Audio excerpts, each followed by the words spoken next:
አንድ ሜጀር ነገር አለ ምንድነው የትም ሀገርኛ ሀገር ብቻ ሳይሆን የትም ሀገር ልታስብበት የሚገባው የሰው ልጅ በራሱ ይጓለው ራሱን እንትን ማድረግ ነገር አለውና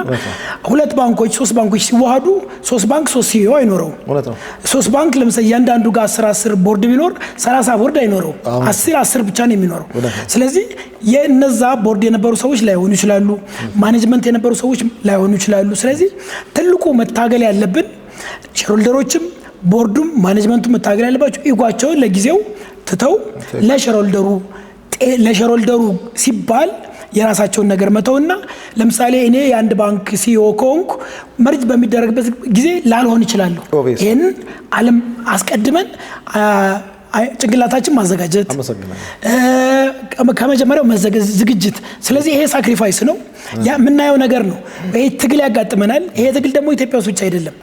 ነገ ሲኦ ላልሆን ይችላል ነገ ቫይስ ፕሬዚዳንት ላልሆን ይችላል ቦርድ ላልሆን ይችላል ብሎ ግን የኔ አሁን ነው የቆምኩበት ዓላማ